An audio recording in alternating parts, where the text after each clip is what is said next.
Welcome to Hertz Global Holdings second quarter 2025 earnings call. Currently, all lines are in a listen-only mode. Following management's commentary, we will conduct a question-and-answer session. I would like to remind you that this morning's call is being recorded by the company.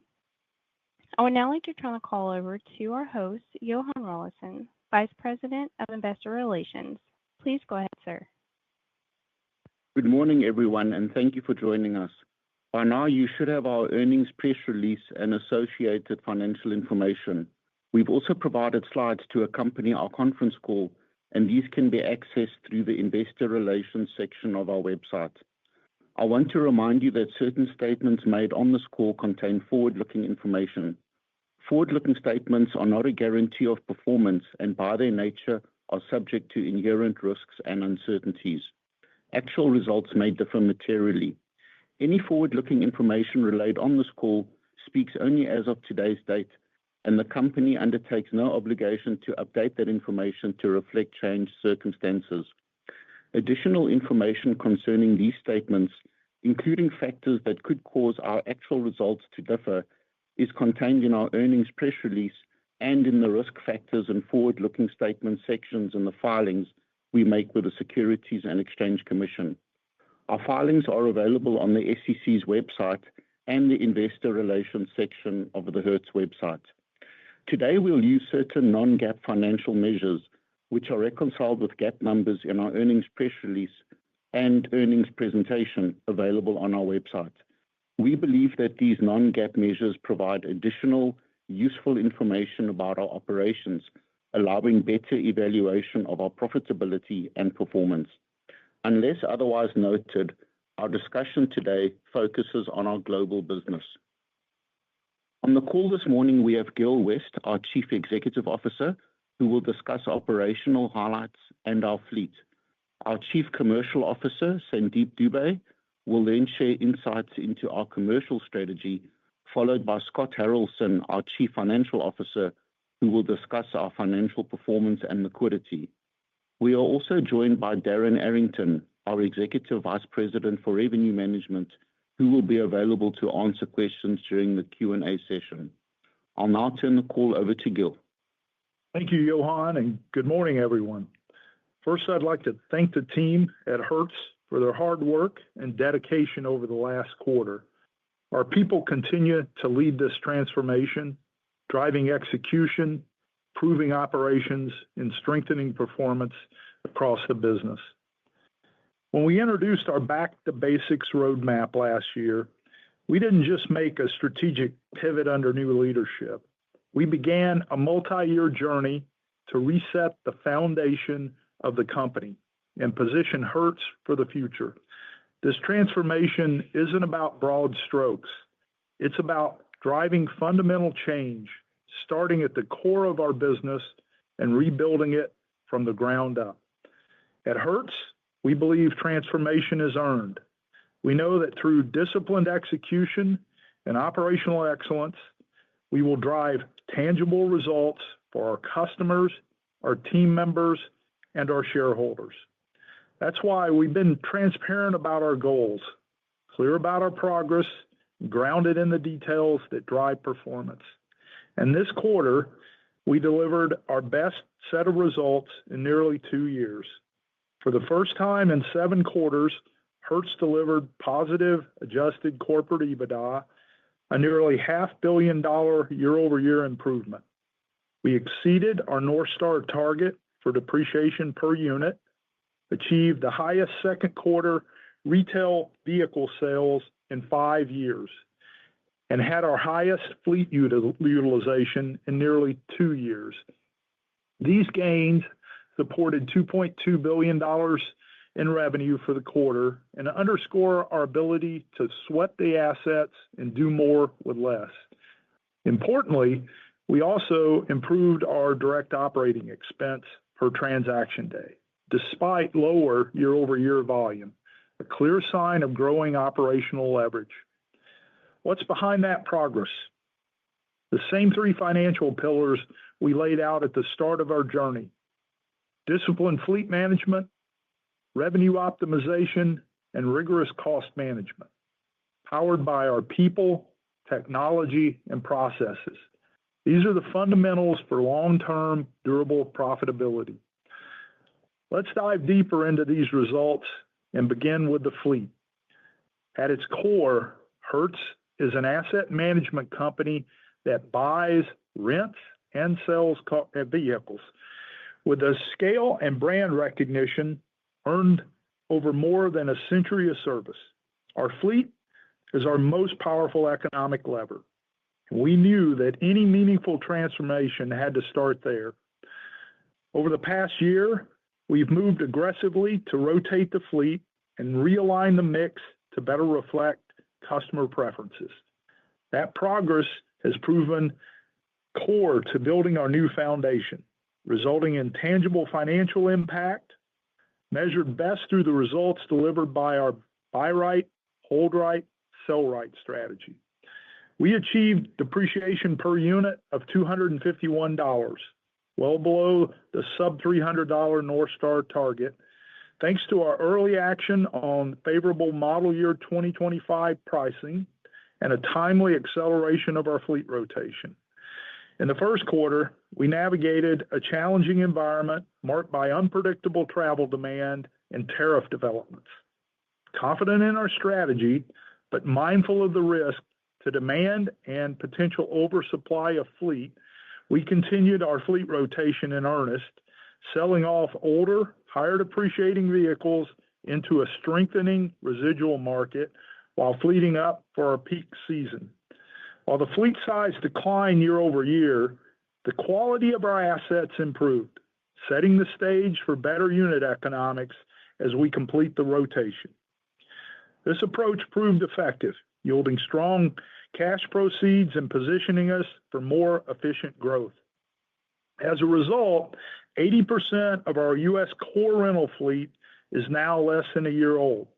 This younger fleet is driving better reliability, lower maintenance cost, and stronger customer experience, all while supporting lower depreciation.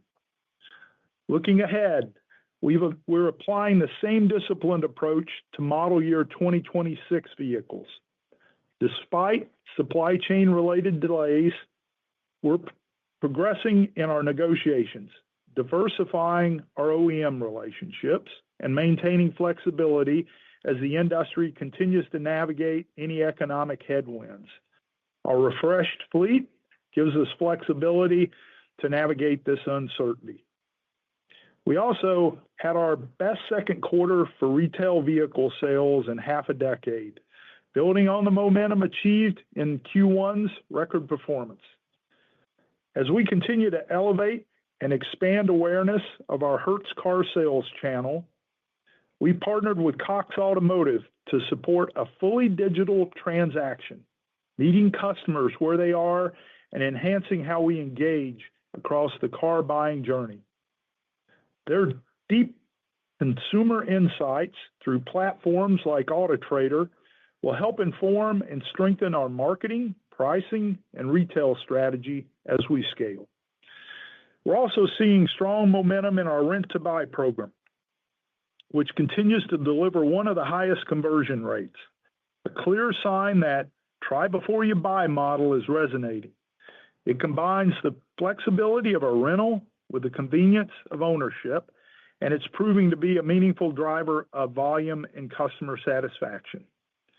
Beyond that, we're expanding our technical partnerships and digital integrations to improve visibility, ease, and reach, ensuring our vehicles are present on the platforms where consumers are already browsing and shopping. These efforts are designed to drive greater awareness, stronger engagement, and a seamless path from interest to ownership. Shifting gears, our revenue results were down commensurate with our decision to reduce our fleet size for the reasons I outlined earlier. Our intent is to earn the right to grow again as we complete our fleet rotation and our unit economics fall into line. The headline on RPU is encouraging, essentially flat year over year when adjusting for car class mix shift, which was margin accretive. As you peel back the elements that make up RPU, We're making some great headway in demand generation and utilization, but have work to do in pricing. We're staying focused on what we can control in this area and are encouraged by the market setup going forward, with tighter supply resulting from OEM supply chain disruptions and recalls, along with growing macro demand. Our rigorous efforts to control cost also showed progress this quarter. Despite previously mentioned insurance and rent expense headwinds, direct operating expense per transaction day was down year over year, driven by a younger fleet, better supply chain leverage, productivity improvements, and tighter operating discipline. We expect these efficiencies to continue improving our P&L as we work towards North Star target of DOE per day in the low 30s. Excuse me. Given the pace of change in this transformation, we need to stay focused on how we make Hertz the most preferred rental car company in the world. As we improve our core economics of our business, we're focused on how we leverage the strengthened foundation to deliver an improved customer experience, putting our customers in the forefront of everything we do. Net Promoter Score improved 11 points year over year, and we are seeing stronger enrollment in our loyalty programs, but our job to continue earning our customers' trust every day by delivering value, consistency, and reliability. That's what we've set out to do with our digital vehicle inspections. For over 100 years, manual damage inspections have caused confusion and frustration, creating unnecessary friction with customers. This technology is designed to bring much-needed precision, objectivity, and transparency to the process, while improving our ability to proactively identify specific maintenance actions and drive further operational efficiency. We know change of this scale takes time, and we're listening, learning, and improving every day. Our goal is to enhance the customer experience by removing friction, ensuring transparency, and building trust, not just for the 3% who experience damage, but also for the 97% who don't. Before I hand it over to Sandeep, I'll just say this: transformation doesn't happen overnight, but by tackling the largest economic lever, the fleet, first, we created the foundation needed to move faster and smarter.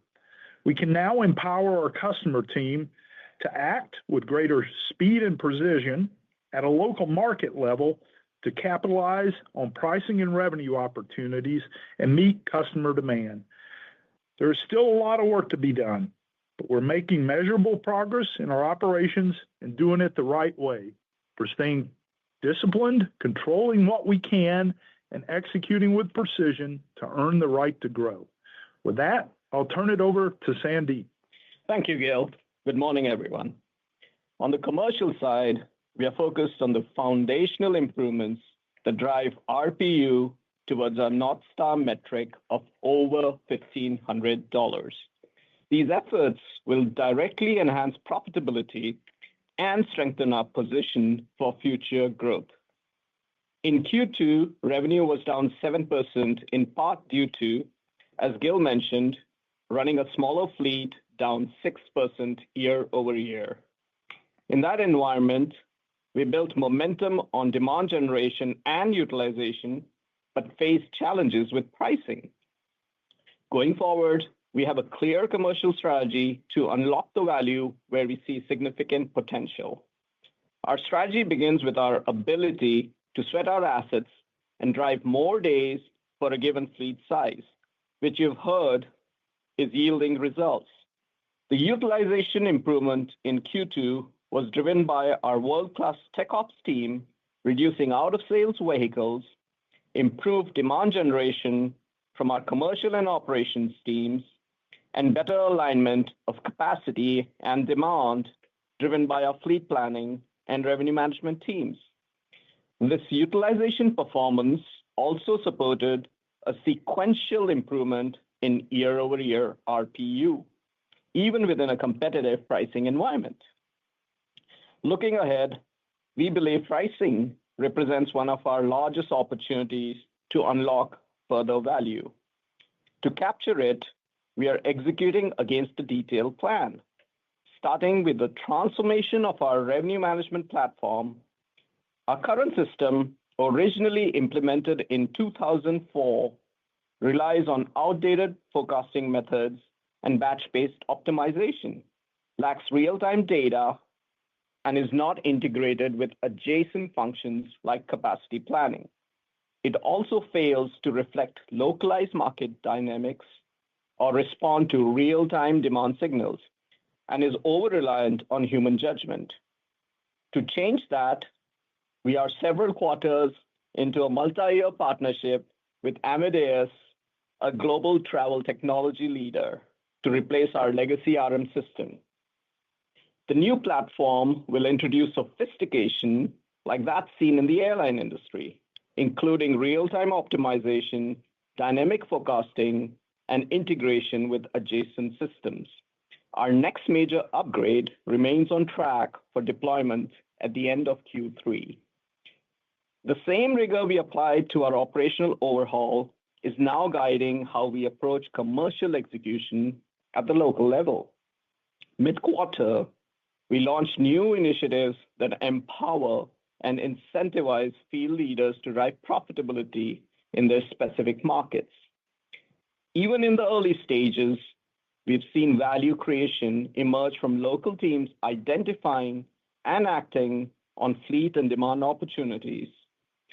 As this effort matures, it will further enable more effective pricing and higher margin decision-making. Stronger demand generation, particularly in durable direct channels, is another foundational lever. We saw a sequential improvement in direct website sales. A standout metric this quarter was a 100% year-over-year increase in new U.S. Hertz loyalty member signups, accompanied by increased member booking activity. We also made progress on revenue diversification, with sequential growth in both our off-airport and mobility business units.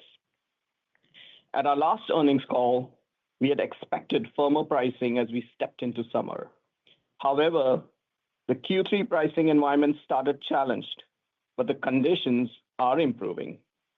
Domestic air travel returned to positive year-over-year growth in July. Supply constraints from model year 26 uncertainty and manufacturer recalls are tightening supply, with recalls currently affecting approximately 2% of our U.S. rental fleet. For Hertz, U.S. leisure forward bookings are currently tracking ahead of planned fleet capacity. Demand is strengthening and supply is getting constrained. While the challenged second quarter's trends continued through July, our U.S. forward bookings for August through the fourth quarter are quickly narrowing the gap to last year's RPD trends. While this is materializing later than expected, we are increasingly optimistic about pricing in the second half of the year. In summary, our gains in utilization are accelerating, and we have momentum in our demand generation channels. We have an actionable plan to address our largest opportunity in pricing through technology modernization, revenue management strategy refinements, and local market empowerment. Our focus remains on strengthening the core profitability of the business to serve as a launch pad for future growth. Let me now turn the call over to Scott for a review of our financial performance and liquidity. Thanks, Sandeep. Good morning, everyone. Great to have you on the call today. Let's start with our second quarter financial results. Total revenues were $2.2 billion, and adjusted corporate EBITDA came in at a positive $1 million, which was consistent with our guidance and an impressive turnaround from a loss of $460 million in the prior year, with a similar improvement in adjusted operating cash flow. It's a clear indication that we are making significant progress. While we've taken a moment to celebrate this milestone with the team, we're already focused on the next one, fully aware that continued progress will require sustained effort and execution. So a big high five to the team for the accomplishments so far, but now it's on to the next play. Looking at our key operational metrics, RPU was $1,400, down slightly year over year and flat when adjusted for our change in fleet mix. Vehicle utilization reached 83% in Q2, marking a 300 basis point improvement year over year. This improved performance highlights our ability to optimize fleet deployment while maintaining service levels. While there is solid demand generation, execution of our pricing initiatives will unlock material margin expansion. Underscoring the strength of our fleet strategy in a favorable residual value environment, DPU came in well below guidance at $251 per unit per month, exceeding our North Star target by 16%. This is a meaningful improvement both sequentially and year over year. On a gross basis, DPU was around $280. Net gains on sale represented about $30 per unit per month, driven by strong residual values achieved through our optimized disposition channels and our continued disposal of older vehicles. We expect gross DPU to remain under $300 for the rest of the year. We don't expect to have the same level of gains on sale in Q3 and Q4 due to an expected lower volume of sales than in Q2, so our net DPU numbers will likely be closer to our gross DPU numbers. In addition to fleet, our operating cost management initiatives continue to yield positive results. Direct operating expenses, or DOE, declined 3% year over year on an absolute dollar basis. DOE per transaction day of about $36 improved sequentially and year over year, reflecting disciplined cost control and operational agility. Despite the reduction in capacity, SG&A remains well controlled through focused expense management and increased operational efficiency. Once again, we hit our internal cost targets, and we expect to continue to do so as we execute on productivity. While we have more work to do to achieve our North Star DOE goal, these results reflect the continued execution of our transformation strategy and our commitment to building a more resilient and profitable business model. Our liquidity at the end of June was $1.4 billion, a stronger position than we had signaled on our last earnings call. This was obviously bolstered by the delay of the Wells Fargo litigation resolution, as the Supreme Court continues to consider whether to hear our appeal. During the quarter, we executed on a series of smaller transactions, which enhanced our liquidity and made efficient use of the balance sheet. We have no significant corporate debt maturities until the end of 2026. On the ABS side, we completed several business-as-usual transactions that were well received by the market, demonstrating continued investor confidence in our business model and asset quality. Our ABS facilities remain strong, buoyed by a positive residual value environment, with our ABS fair market values at about 110% of our net book values, and resulting in an equity cushion of about $1 billion as of the end of June. For our forward outlook, we anticipate maintaining our fleet size at approximately 6% below 2024 through year-end, with flexibility to adjust based on demand signals. Our model year 2026 acquisition process is delayed versus the typical schedule as the industry continues to navigate supply chain volatility. However, we are cautiously optimistic about where things will end up. Plus, the significant number of model year 2025 acquisitions and the corresponding economics on those vehicles gives us a lot of optionality and flexibility. And while the pricing uplift we anticipated from both our own initiatives and the macro environment is materializing later than expected, we are now seeing early encouraging signs in August. However, with a limited data set, it's too soon to extrapolate this fully into the second half of the year's outlook. For the third quarter, we expect our adjusted corporate EBITDA margin to be in the mid to high single-digit range, which incorporates an overall muted revenue forecast relative to what we said on the last call. We continue to expect the third quarter to show our first positive EPS since 2023, which is another milestone for the transformation. For the fourth quarter, We still expect a slightly positive EBITDA margin based on improved pricing due to macro vehicle supply constraints, recent pricing trends, as well as our own revenue initiatives. While the directional commentary on EBITDA still holds, the overall levels of positive EBITDA are slightly lower for Q3 and Q4, thereby pushing our full-year EBITDA levels to slightly below break-even versus our previous estimates of slightly above. For the longer term, we are confident we are still on track to achieve adjusted corporate EBITDA of $1 billion by 2027. Overall, we remain committed to our transformation, and we are pleased with where the initiatives are tracking. There is a lot of background work on process, reporting, intelligence, insights, and the underlying platforms that allow us to continue to make better and better decisions. This is where a lot of critical work happens that doesn't always show up in the quarterly results. However, we know these are key unlocks to future performance, and we are excited to see the results of these initiatives. So again, proud of the progress to date in getting to our first financial goal of positive adjusted corporate EBITDA, but now the team has tasted some success and has rallied around where we can go. Exciting times to come. With that, I'll turn it back to Gil for closing remarks. Thank you, Scott. To reiterate, this quarter, for the first time in nearly 2 years, we delivered positive adjusted corporate EBITDA and almost a $500 million year-over-year improvement. Alongside record retail vehicle sales, stronger DPU, and meaningful gains in utilization, customer satisfaction, and cost efficiency. These results show we made real progress and are just a stopover on a longer journey. We are clear-eyed about the work still ahead and just as confident in our conviction about where we're going. Hertz has the scale, brand, and operational expertise to lead again. With sharper operations and a world-class team, we're building a business that's not only executing against the North Star metrics, but positioning to lead in the next era of mobility. And we're focused on getting it right. In our playbook, disciplined execution and bold transformation go hand in hand. Our momentum is real, vision is focused, and our team is united in building the company fit for the future without trying to jump ahead of it. With that, let's open it up for questions. Back to you, operator. Thank you. We'll now open the line for questions. Please limit your questions to one question per speaker and one per follow-up if needed.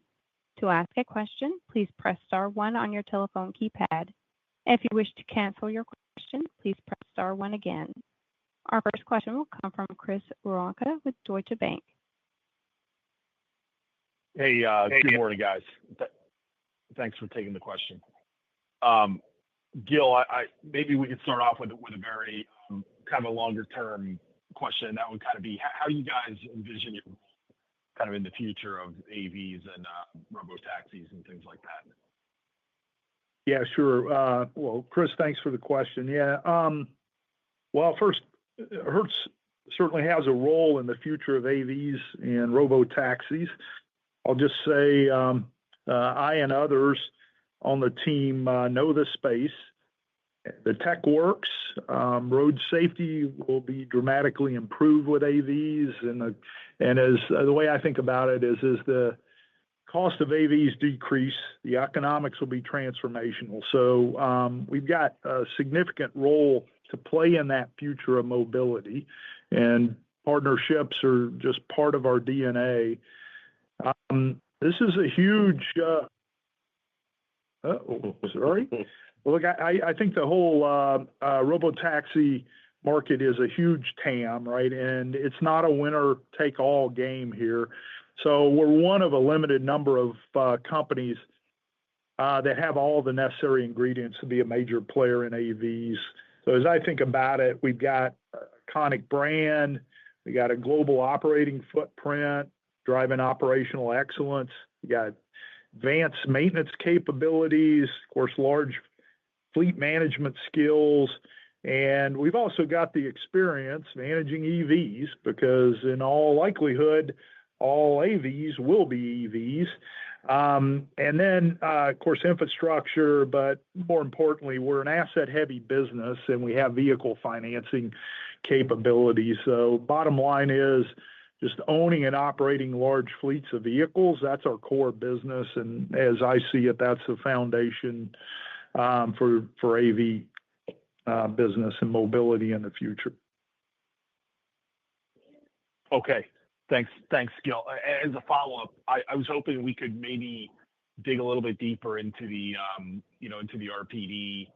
And I know you like to sometimes look at it more on an RPU basis, but just on RPD, on kind of what was printed in Q2 and your commentary, is there any way to break down how much of that is mix versus kind of what's been going on in the market? And do you think that breakdown or split is applicable to the back half of the year as well? Thanks. Yeah. Chris, thanks. This is Sandeep here. And I know you said we like to focus on RPU versus RPD. Let me actually first start with RPU, and then I will get back to your question around RPD for sure. So just overall, revenue is on an encouraging path, right? Q2 had a sequential improvement in year-over-year revenue by 6 points, while also improving RPU by 1 point. And we manage our revenue on a focus of our North Star metric of RPU, balancing RPD and yield at the local market level, similar to what the airline industry does, where RASM is the key unit revenue outcome, balancing yield and load. So that's how kind of we manage it all. Now, when you break down Q2 in itself, RPD for us in isolation was down about 5% and would have been about 2 to 3 points better normalizing for change in fleet mix. Now, yeah, we all know the market was pretty challenged in Q2 overall. And I'd say the overall market pricing was down mid to high single digits as such. And there's a lot of work there that we had done in terms of improvement in our segment mix, improvement in the way we drive our revenue management strategies and tactics to extract and monetize more from the demand that we were generating. So I'd say we were able to overcome a decent bit of what was happening in the marketplace through the foundational improvement of how we monetize demand. I think looking ahead, as we talked about a few minutes ago, I think the biggest opportunity for us on a year-over-year basis is going to be how we price, right? We have a pretty, I'm going to use the term antiquated revenue management system. And it puts a lot of load on our revenue management system in making the right calls. And I think over the next few quarters, I know this is a multi-year journey, but it's going to be material in terms of the year-over-year accretive nature of what we are trying to do here. So I'm actually super excited about the journey forward, and so is the entire commercial team here. Okay. Very good. Very helpful. Thanks, guys. Your next question will come from Ryan Brinkman with JP Morgan. Hi, great. Thanks for taking my question.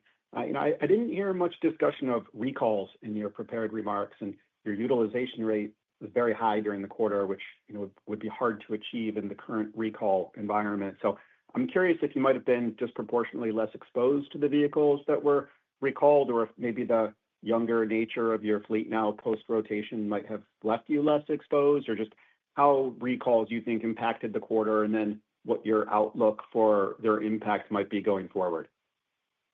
Yeah, thanks. I'll take that, Ryan. Thanks for the question. Yeah, I think a couple pieces to think of. First of all, for the quarter, for Q2, we really didn't have much of a headwind for recalls. It's really Q3 is where I think we're going to experience the impact. So we're, as I think Sandeep mentioned, we're about 2% of our vehicles currently on recall. That's about 1.5 points higher than normal. Let me say that, kind of give you a sense of that. So we've seen a rash of recalls as we've entered the summer period. And I mean, as you know, or implying, we don't have the ability to rent a car when it's on recall. So we don't do that. But I think what I would say in terms of how we've been managing this, just to put it in perspective, our tech ops team, first of all, is the best of the best. They are very proactive to identify and mitigate any upcoming vehicle recalls before they result in a vehicle out of service. So much of the impact that we see today is where an OEM does not have the fix for the recall developed, candidly, or the parts aren't available. So those are the kind of two pieces that we're working our way through. And then I'll just say not all OEMs are created equal in this respect, right? So mix is an important part of it. But you're right. I think the younger fleet also has less exposure to recalls in general. Okay, great. Thanks. And, obviously a great performance on depreciation per unit during the quarter. And thanks for the breakout of how much of the gains on sale contributed and how we might expect that to go forward. But I'm curious on the contribution from the higher prices achieved by selling more through the vertically integrated retail channel. Like how much of the higher sales volume at retail, the second best in 5 years, was driven by a higher level of dispositions generally, as maybe you were more successful in securing 2025 model year vehicles earlier because you're reducing the size of the fleet year over year, versus how much was maybe driven by some initiatives on your end, perhaps structural in nature, to drive a higher percent of dispositions through retail going forward? Yeah, no, thank you. I think it starts with our strategy, first of all, because that frames out kind of all the actions we've been taking to drive our depreciation down. And that includes, the core of your question too. So again, we've been really focused on trying to develop a cohesive end-to-end strategy. We call it internally buy right, hold right, sell right, just to frame that out. And each of those three pieces have a lot of depth to them. But as we've been executing the strategy, first of all, on the buy side, you're right. We recognized, of course, early that we had a lot of fleet headwinds, and the team's done an amazing job kind of turning those headwinds into a real competitive tailwind now for us. And it's part of our fleet rotation strategy. But also, as we bought vehicles in 2025, we tried to align our buys with the mix that our customers book to as close as we can. But also, we were really rigorous and far more analytical about our approach to the buy side economics, with an eye towards when we sell the vehicles, what will that look like? And then, of course, our objective here is also to refine our hold period to optimize our depreciation and return on those assets as well. But on the sales side of the equation, really important as well that we get more net out of what we're selling, right? And then it's really the retention value that we're trying to manage from when we buy the vehicle to when we sell it. And that's, of course, when we sell it, how much we sell it for, it's key in that. So the retail channels are the most accretive in that respect. So that's where we're leaning into. And as you know, we've had partnerships. We got our own internal car sales website, of course. That's a primary sales channel. Team's done a great job, as I mentioned, working to digitize that now. But the partnership model's also been very helpful to open up that. So we got a number of partnerships. Those are growing, by the way, and will continue to grow. And then also looking to understand what is best in class performance in terms of net return on the vehicles. And of course, we benchmark externally and with our partners to understand where the F&I opportunities are, where the reconditioning cost opportunities are in the reduction, but ultimately trying to solve for a higher net out of the vehicles we're selling. So all that's really the end-to-end piece. And then probably also worth noting, as I mentioned in the earlier discussion, we're mindful of course, seasonal demand that we need in the rental business, but we did lean in during the quarter to take advantage of a real strong marketplace and vehicle sales, and then continued to work towards that to accelerate our fleet rotation, to sell out older, higher depreciating cars, which is helpful. That positions us well going forward. But even with that, we were able to pick up some good gains when we did that. So part of that's market, as well in the market dynamics. on the gains, but then it's also all that's underpinned by the strategy of our fleet team. Got it. Thank you.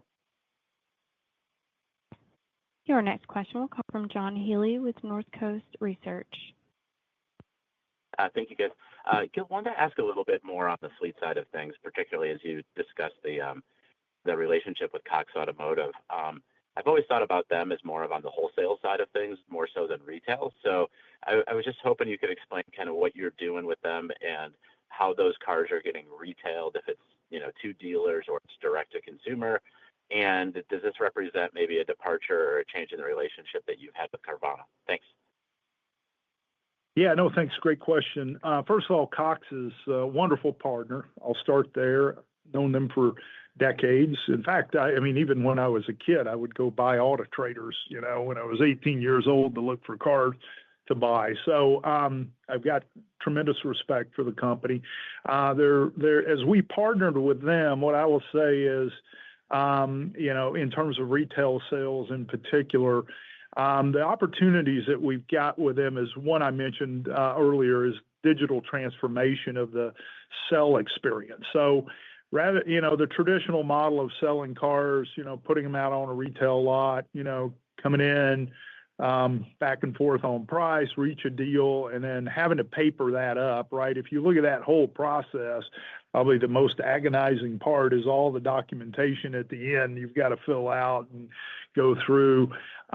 We've worked with Cox to really digitize all that. So that's important on a couple of levels. One, it improves the customer experience, of course, but then it also allows us then to open up a much larger market of car sales that today doesn't require, or in the future doesn't require that physical footprint at lots. We can advertise and transact digitally then, which really opens up the opportunities for us.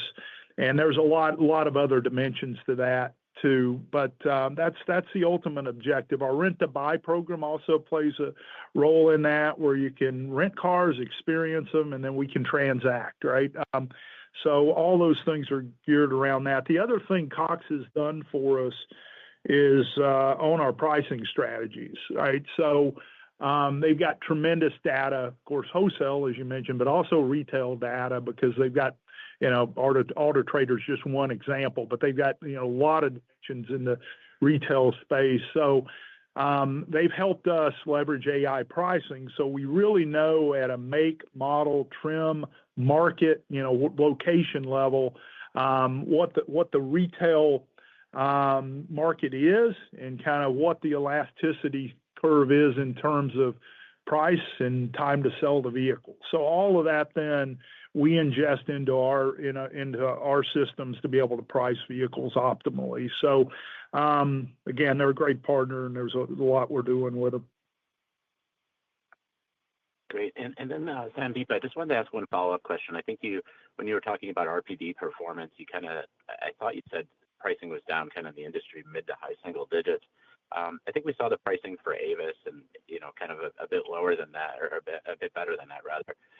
So when you kind of have that view, is that suggestive of like a big change in what you're seeing out of enterprise, or just any color there? Thanks. Yeah, I think when we look at year-over-year pricing for a specific brand, you have to look at what strategy they employed last year versus this year, right? There's generally there's that effect in play as well. So I just want to put that out there. And then the other thing just to mention is overall, our focus is on RPU, right? And for us, it's finding that balance between UT and RPD at a local market level. And the way we are operating on that this year is different than how we executed last year. And that's being represented in the RPU performance that we're driving. So again, similar to the airline industry, I'm going to say that we're going to be focused on RPU and finding that balance at the local market level. So I'll leave it at that. Yeah. Okay, thanks. Your next question will come from Stephanie Moore with Jefferies. Hi, good morning. Thank you. I wanted to follow up on maybe the updated EBITDA outlook for the full year. And if you could talk a little bit about, what drove the slight adjustment of going from, maybe just slightly below break even versus slightly above before. Thank you. Hey, yeah, Stephanie, this is Scott. I'll start. I'm sure Sandeep and Gail want to chime in too. But I think what we're really talking about here, we kind of hinted at this in the prepared remarks, was that in our base assumption, really through the summer and into the back end of the year, was based on a certain curve of sort of pricing moves. We did see a bit of a delay in that. Honestly, the Q2 pricing, as we talked about, wasn't as strong as we had hoped. But we're starting to see cracks in that as we head into August and into the meat of middle of Q3 and into Q4. So I think what we're talking about here is that sort of delayed pricing move has caused the math to come down slightly. So I think we're just sort of revising, the volume of kind of what we thought around pricing and total revenue for the back end of the year. But I think, Sandeep kind of hinted to a lot of the green shoots that we're seeing that do give us a little bit of optimism. But like I mentioned, limited data set so far, so we're not ready to extrapolate that throughout the back end of the year yet. Okay, understood. And then, it would be helpful if you could discuss to the best that you can about the overall demand environment that you've seen that you saw in July, maybe that's for in August, and then maybe any commentary around forward bookings indicating the health of just the overall travel market. Thank you. Yeah, this is Sandeep here. I'll cover that. So I think what we generally saw, and if you specifically in the U.S., if you look at the segments that had shown a lot of decrease in the first half of the year, and I'm referring to corporate, I'm referring to government, and I'm referring to the high RPD inbound, U.S. inbound segments. Those were on a declining trend through the first half of the year for reasons we all know. Those segments hit I'm going to say plateaued out in June. And since then, we've seen an improvement in all three of those segments, right? The corporate segment was down mid-single digits. We saw a good 3 to 4 points improvement in July from a demand perspective. The government sector, again, plateaued out as down 25 to 30%. And we've seen that was in June. And then we saw about a 5-point improvement in July in that segment. And I'd say the inbound segment, where we've actually seen positive demand from APAC and Latin America, but of course, reduced demand from the EMEA region in the first half of the year. We actually saw some improvement in EMEA in July as well. And net inbound was actually positive by a point to 2 points from a demand perspective in July. And I'd say those trends, when we look at the early part of August, continue to improve. So I think the demand profile as such that's coming in continues to improve. Now, going to the second part of the question around forward bookings, we are, as I mentioned earlier on, we are booking ahead of our planned fleet capacity. That's indicative of two things. One is the improvement in demand that we see. Again, early days for that. I do want to say it's early days for that. We need that trend to continue on, but also change in some of our RM strategies and tactics as we keep on refining the way we foundationally do revenue management. But overall, I'd say increasingly optimistic, but the story still has to be told, right? We need to see more progress. I guess just to put that all together, so it sounds like demand environment, optimistic, stable, maybe and a little bit better. As you noted, pricing environment, maybe a little bit worse than had expected. And then how would you layer in maybe the overall used price environment and expectations around, vehicle gains and DPU versus expectations to start the year? Thanks.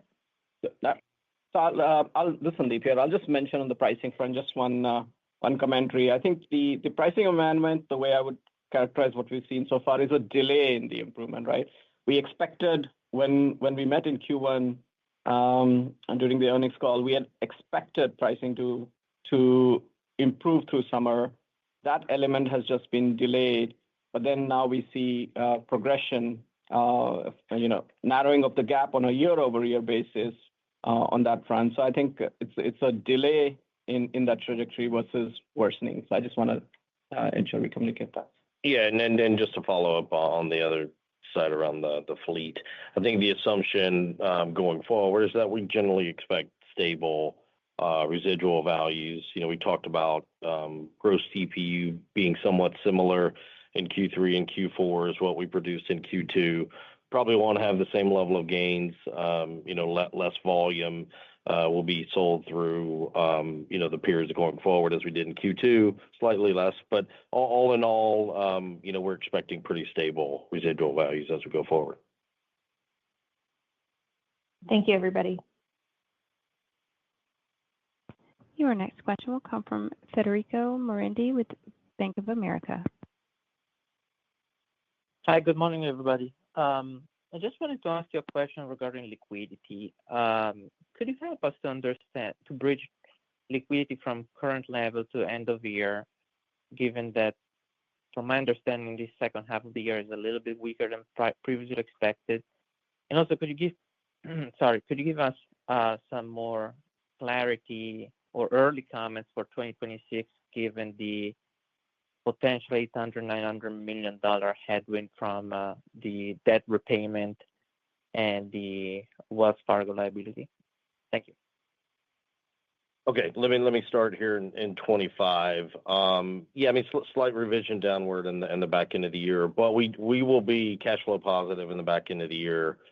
We expect that to be the case as the business gets better, produces better operating cash flow. The sort of the fleet in and outs in the period are different in the back half than the front half. So we expect to end the year at a pretty sizable liquidity balance.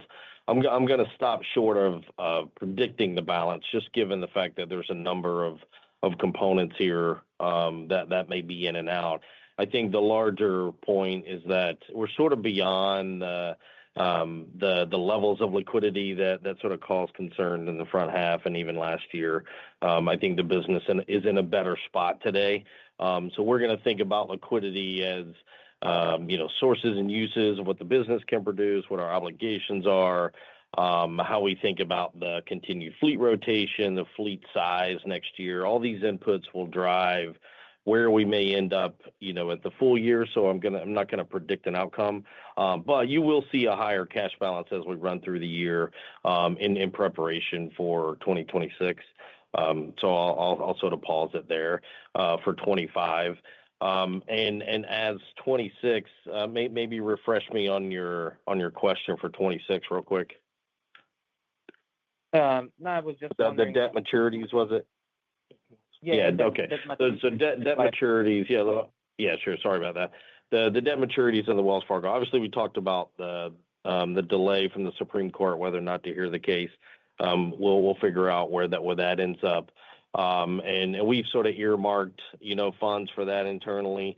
So we mentioned on the last call that we would end up with a little bit higher than $1 billion or right at $1 billion. We exceeded that target here, excluding the sort of Wells Fargo potential. And then as we head through next year, there's a lot of flexibility to address the 2026 maturity. It's a December 2026 maturity. We have a lot of flexibility with our own cash production and within our own capital markets activities that are possible for us. Obviously, we had an ATM that we launched in May of last year that we did not execute on in the quarter. And we have that capability as a strategic, opportunistic capital raise possibility. And there's other mechanisms that we have today that we probably didn't have a year ago. So we have a lot of flexibility in how we can address those things in the future. Thank you. And I just wanted to ask a question on the RPD and DPU. So DPU came down nicely, and part of that, from my understanding, is the fleet mix changed. How does that fleet mix change impact on the RPD as well? Because I'm thinking that if, let's say, you downsize in the kind of vehicles that you have in your fleet, I would assume that customers won't pay the same RPD for those vehicles. Yeah. I think the direction we are going on this front is essentially ensuring that customers have a certain booking behavior and ensuring that from an economic perspective, the best decision for us is taking a look at this from a EBITDA perspective and saying, if we buy the right car class mixes that match up with the customer booking behavior, then that's a better outcome financially for the organization, right? And so that's the way we've aligned it. One of the metrics that gets impacted in that strategy is, of course, RPD, because you're absolutely right, right?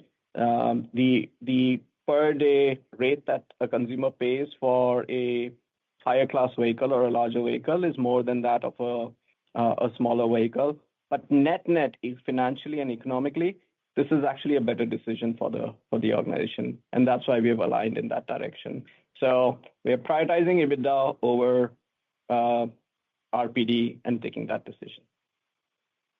Thank you very much, guys. Your next question will come from Ian Zaffino with Oppenheimer. Hey, good morning. This is Isaac Salvin on for Ian. Thanks for fitting in our questions here. I was just wondering if you could provide a quick update on Dollar and Thrifty, maybe if you're seeing any type of trade down to those brands or higher growth in them. And then maybe as a bigger picture question, is the goal still to drive kind of higher rate in those brands? Thanks. Yeah, so I'll first say that our goal is to drive higher RPU for every brand, right? So that's the objective as an organization. So we'll always be on that journey. I think what we've actually seen, and this is based on the hard work the entire organization is doing, is actually, if I look at the overall mix between last year, compare and contrast to this year, our mix of our premium brand, Hertz, is actually the one that's growing, and that's the direction we want to keep going. That's the part of the business that I'm going to say is more margin accretive, and it represents the premiumness of the Hertz brand that is a strong pull for our consumers. That being said, Dollar and Thrifty has its place because they're consumers that need that good combination of value and experience. And so we'll always have the Dollar and Thrifty brands that cater to that consumer base.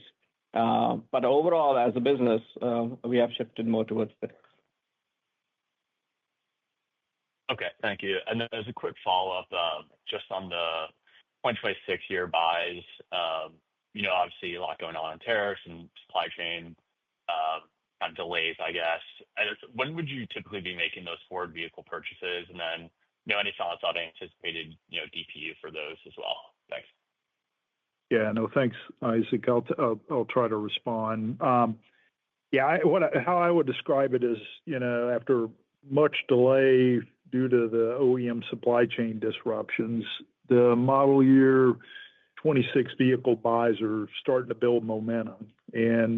But we remain very disciplined to ensure we achieve the economics necessary to sustain our North Star DPU target and mitigate, of course, any residual value risk, in a tariff type environment. So, I'd just say, we're pleased to see where the unit economics and volumes are beginning to line up for the model year 26s.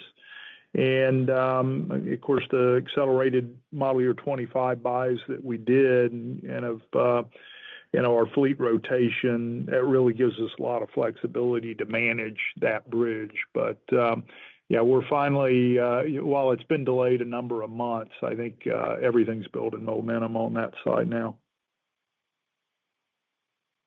Okay, thanks very much. Thank you. Your final question will come from Dan Levy with Barclays. Hi, good morning. Thank you for taking the questions. Wanted to first ask about your views on future fleet size, because we've had some fleet shrinkage here, and I know that that's more strategic than anything else. But how much more you think you need to shrink the fleet from here? And then how does that play into achieving your North Star target on DOE, given you're not going to have maybe the same scale benefits with a smaller fleet? Can you still get to that low 30 DOE? What's the timing on that? Yeah, no, thanks, Dan. Great question. I'll just start by saying, look, we want to grow profitably, start there. And, candidly, we have had to shrink the fleet in order to grow again because the fleet itself was the biggest headwind we had. So we had to rotate it through, get to our depth number targets, North Star targets, and basically create a set of assets then it's the foundation that we can build and grow from, right? So that's been the strategy. I think as Scott and Sandeep both mentioned, I think on a relative year-over-year basis, we're going to keep the fleet down similar amounts to what you saw in the quarter through the end of the year. But we do have flexibility to grow as we move forward. We also want to make sure that, as Sandeep mentioned, we're growing our demand through also more diverse revenue channels. So we're less concentrated at the airport. Two areas done a great job for us. The off-airport and our mobility businesses are really starting to grow. So we're happy about that. But what we really want to do is create multiple channels of revenue growth so that we can grow the fleet and ultimately our profitability. And that's been the kind of underlying strategy of everything we're doing. So, as we move forward, that's the way we're looking at it. You want to add anything to that, Scott? No, I think that's good, Gil. Thank you. Okay, great. Thank you. Second is a question on balance sheet and cash. And first, maybe you could address. We saw that you issued the ATM last quarter, but looks like you didn't actually execute any stock. So maybe just explaining the plan on equity issuance, and then maybe just like a bigger picture question. You're sitting on $500 million a year of non-fleet interest, and I think the challenge is there's still maybe a bit of a ways to go before you're hitting free cash flow break even and can start to pay down some of that non-fleet debt. So what is the plan to deleverage the non-fleet debt? Is it just going to be the old-fashioned raise your free cash flow, pay it down, or are there other options as far as potential equity issuance? Yeah. Hey, Dan, great question. Yeah, I mean, look, there's a couple of facets to this. I think as we go forward, obviously the first step in the transformation is getting the business to produce operating cash flow, positive free cash flow for the business. That's the first step in the deleveraging plan, and it will be a key contributor to it. Obviously, as we think about speed and utilizing equity in the business, equity is going to play a role. We talked about the ATM that we launched was the first foray into using equity as a longer term way to deleverage the balance sheet, and that's the plan. And we'll chip away at it. It's not going to happen overnight, but I think as the business improves, you'll start to see that sort of house of cards get built, and we'll use free cash flow, we'll use equity, we'll use better ways to refinance. We'll use, some different ways to optimize the balance sheet with the ultimate goal of reducing that non-fleet corporate debt. I mean, we all are very well aware of the amount of interest we pay, every quarter from that. So, something that is at forefront, but it's a longer term plan that will happen over time.